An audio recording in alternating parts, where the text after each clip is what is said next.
It's a cold winter's day. I'm 6 years old and I have my nose pressed up against the window of my grandparents' living room window. It's so beautiful outside, but my mom says I can't go outside because it's too cold. But just then, I hear my grandpa, and he's coming in the back door, so I run and I find him, and he's stomping the snow off his giant boots, and he's dressed in his one-piece snowsuit, his face all bundled up, and he says, "Kaila, come take a look at this." And he reaches into his pocket, and he pulls out a tiny black and white baby bunny. I'm losing my mind. I'm over the moon. I'm 6 years old, but I keep my cool. I put out two hands and I'm holding this tiny bunny, looking at its wriggling nose while he calls out to my brother and sister, "Neil, Beth, come see this." And we pass the bunny from hand to hand. My mom comes and she's like, "Do you guys know how lucky you are that Grandpa keeps bunnies just for you, just for when you come to visit? Have you even thanked him?" We're like, "Thank you, Grandpa." The farm is my happy place. My grandparents live about 2.5 hours away. They're in rural Michigan, in the thumb region of Michigan, if you're familiar with the hand map method. And I love it. We climb on the giant stacks of hay that my grandpa farms. I love driving on the dirt roads in my grandpa's old pickup. Every time that we go by a stop sign, my grandpa says, "What's that French sign?" I say, "Grandpa, that's not French." He knows I speak French. And he says, "Well, I don't know what it means." This is his idea of a joke.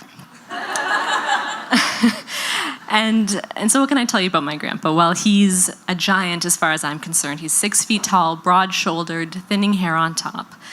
When I hug him, it feels like he's made of stone. And never one to show too much emotion. When he hugs me, he puts one hand on my shoulder and one hand on my hip.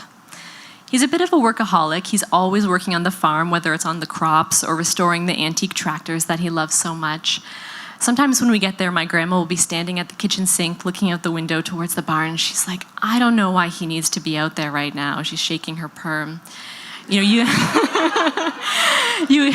guys only visit about once a month. Like, why does he need to be out there? My mom says, "It's okay. We know how he is." As I get older, maintaining that connection with my grandpa is more difficult because, I'm not that 6-year-old girl who just wants to climb on all the tractors. And so my grandpa greets me with shining eyes. He's so happy to see me, but it's like we don't know exactly what to say to each other. So we have these scripted conversations where he says things like, "Do you have any gentlemen friends?" And I say, "None of your business."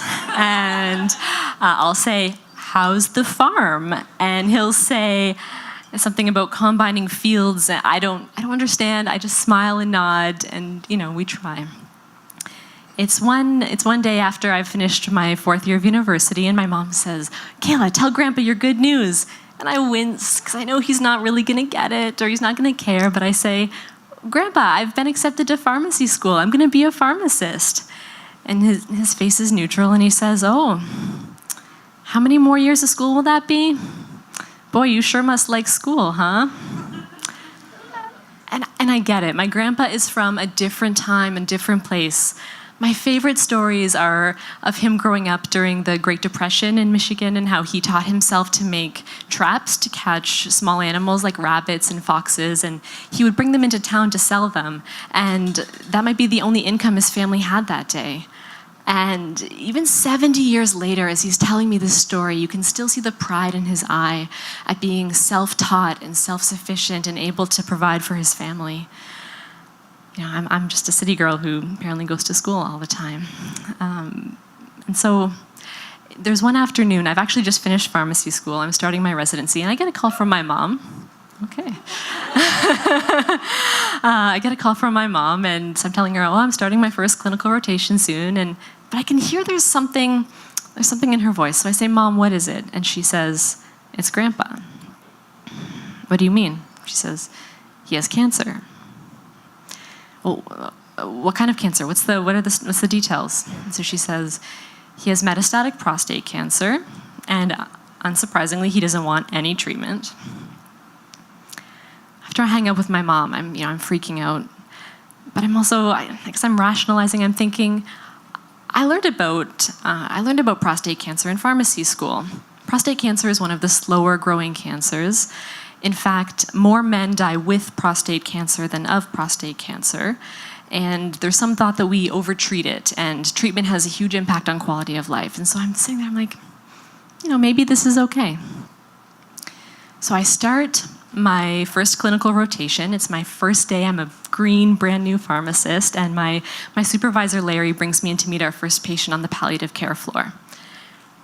We walk into the room, and there's this woman. She's very old and very, very thin, and she's lying propped up on a bed, and her eyes are wide open, and her mouth is slightly ajar, and I'm totally taken aback when I see her. And Larry tells me, this woman is sleeping. It's actually not uncommon for people at the end of life to sleep with their eyes open. It's not a big deal, but the eyes can dry out, and so we have these eye drops we can recommend. And so this is a teaching moment. He's telling me the pharmacy implications of this moment. But suddenly he stops and he says, this woman is dead. So he brings me outside into the hallway, and he says, I was talking to her right before we went in. I told her you were coming to meet her. She must have died right as we were going in. I'll go get the nurse. And I'm freaking out. One part of me is, I've never seen anybody die before. It's so overwhelming. And another part of me is a little bit numb. Like, I don't feel that sad. Is it weird that I don't feel sad? Am I a monster? But I didn't know her. I don't know. And then the other part of me is just trying to be so professional because I think it's what this moment demands. And so the weeks go by on my palliative care rotation, and I get used to the fact that I'll be talking to a patient one day, and the next day they're gone. What I don't get used to is the suffering, seeing the very thin people, and so much pain and so much anguish in these families. And I can see the people that work there are very inspired by the work they do, and they do great work, but I'm not one of them. I can't handle the death and the suffering every day. And so Larry's telling me about the different types of cancer and how they manifest. And he tells me that once a cancer spreads, once it becomes metastatic, that it's incurable, that you can treat it, you can manage it, but you can never fully eradicate it. And I say, wait, did you just say metastatic cancer is always incurable? And he says, yes. And Grandpa's face goes in front of my eyes, and I think, is this what's waiting for him? During this rotation, it's my sister's wedding. So I head to Kitchener-Waterloo, and my sister's getting married in Victoria Park under this giant willow tree right by the water. And somehow my grandma and grandpa managed to drive from rural Michigan to Waterloo, and they're there for the wedding. And as I'm walking up the aisle as a bridesmaid, I see my grandpa there in the crowd, and he's in his best clothes. He's standing so tall. He looks so strong and so healthy and so well, and I think, this is going to be fine. Of course, it's not going to be fine.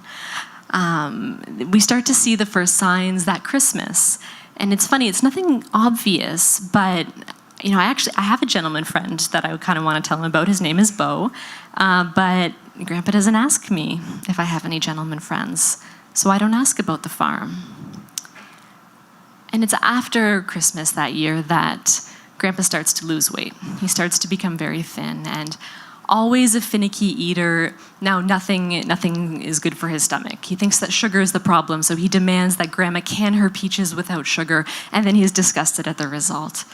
Or, and he's so stubborn. He's getting more and more frail, but he insists on climbing the stairs up to his bedroom every night. And my grandma is afraid he's going to fall, so she walks behind him like this, as if she could catch him. He's a giant. And then my mom is panicking. She's like, you can't do that. He's going to fall, and you're going to fall, and you're both going to get hurt. So then she walks in front of him holding a rope that he holds on to. The situation is becoming impossible, but also it's very everyday life. Time is passing. I've finished my residency. I've started my first job. And it's all, time is just going by. And slowly things kind of get worse where my grandpa needs more and more care. My poor grandma, she barely has time for a shower. She hasn't permed her hair in months, and she's freaking out. And time goes on. So I'm actually on holiday. I'm on holiday with Bo and his parents and some of our friends, and we're in remote Costa Rica, staying in this tree house in the middle of nowhere. And it's lovely. It's jungle as far as the eye can see, and there's a windstorm rattling this treehouse. And I go up on the rooftop just to have a moment to myself, and I open my phone and I see a message from my sister, and it says, "Kaila, I'm writing because Grandpa died today."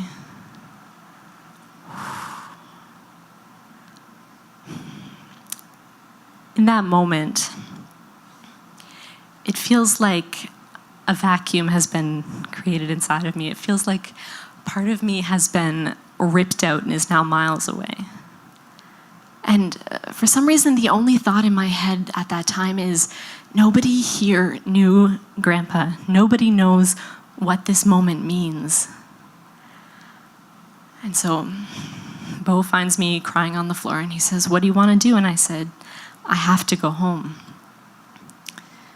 And so I try to buy a ticket online, but the transaction won't go through. So first thing in the morning, we drive out of the jungle and head to the airport. And the lady at the counter says, "There's only one ticket to Detroit that leaves today, and it's first class." And she tells me the price, and it's about a month's rent. And Bo says, "What do you want to do?" And I say, "There's no choice in this moment. I can't stand another minute of not being with my family. I have to go."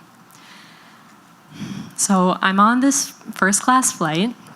We haven't even taken off yet, and already this very enthusiastic male flight attendant is offering me flutes of champagne and warm chocolate chip cookies. And I'm just sitting there and I'm accepting them, and I'm just trying not to ugly cry on this, the first and last first class flight of my entire life. Like keeping my dignity is somehow important in this fancy setting. It's not a long flight from Liberia to Detroit, but it's the longest flight of my life. And when we land in Detroit that night, it's cold and it's dark and it's late. My brother's waiting with the car to drive me to the farm.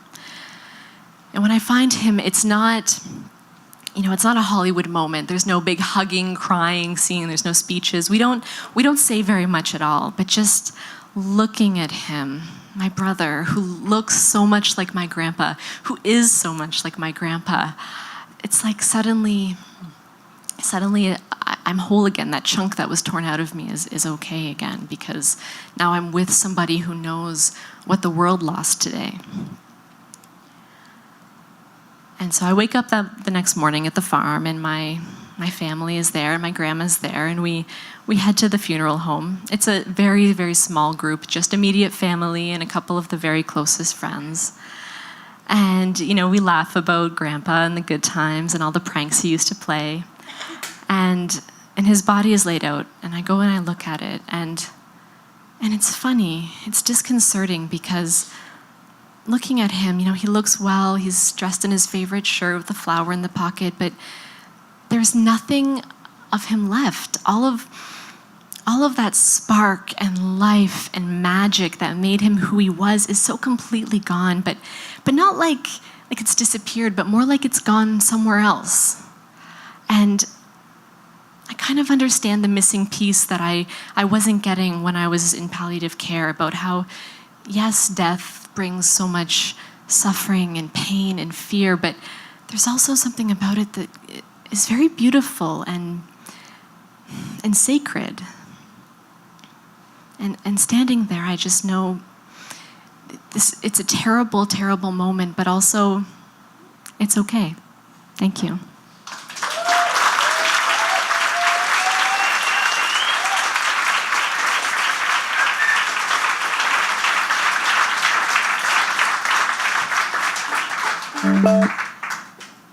So, my grandfather, being an American farmer, country music is his preferred genre, or was his preferred genre.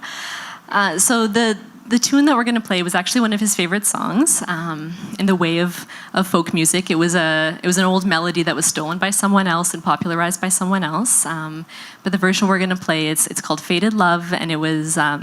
You'll find versions of it by Willie Nelson, Patsy Cline, even Elvis Presley has a version on Spotify, I recently discovered. And actually this version, my other half of my family is from the East Coast, so we're going to play an arrangement by an East Coast fiddler named Howie McDonald. So I hope you enjoy.